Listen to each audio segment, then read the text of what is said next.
নমস্কার বন্ধুরা, ইতিমধ্যেই যে গুরুত্বপূর্ণ আপডেটটি উঠে এসেছে সেটি হচ্ছে বাড়িতে বাড়িতে খাবার জল পৌঁছে দেওয়ার আশ্বাস দিয়েছে মাননীয় মুখ্যমন্ত্রী মমতা ব্যানার্জি। মঙ্গলবার কার্শিয়াংয়ে প্রশাসনিক বৈঠকে মমতা ব্যানার্জি বলেছেন যে বাড়িতে বাড়িতে পৌঁছে যাবে জল, এবং কি বলেছেন আপনারা নিজের কানেই শুনে নিন।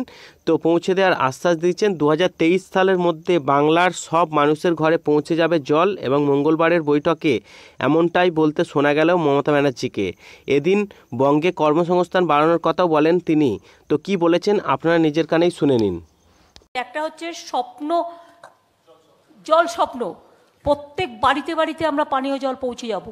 কারণ দার্জিলিংয়েও, কালিম্পংয়েও, কার্শিয়াংয়ে আগে আপনাদের 11% বা কিছু একটা ছিল, এখন মনে হয় প্রায় 60%-এর কাছাকাছি এসছে।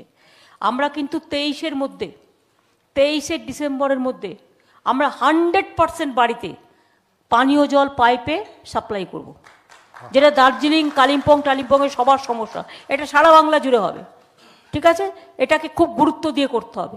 এদের কিন্তু জলটা খুব বড় প্রবলেম, বাট এদের পাহাড়ে জল বিনা পয়সায় পাওয়া যায়। সেই জলটাকে যদি আমরা বটল প্ল্যান্ট করতে পারি, বটলিং প্ল্যান্ট, এইটাই কিন্তু আমরা জল বাজারে বিক্রি করি কত টাকা, ওয়াটার ন্যাচারালি এই সমস্ত থেকে ইকো জল কোত্থেকে হয়? এক একটা বোতলের দাম 100 টাকা। তো এগুলো কত হতে পারে? এই বুদ্ধিগুলো কখনো আমরা কাজে লাগিয়েছি? এই যত ঝর্ণা আছে তার মধ্যে অনেকগুলো ঝর্ণা আছে, অন্তত 10টা বটলিং প্ল্যান্ট হতে পারে। সেখান থেকে আপনি অন্য কাজেও লাগান না, পানীয় জলে করুন, অন্য কাজেও লাগান। ব্যবসা ঘুরে বেড়া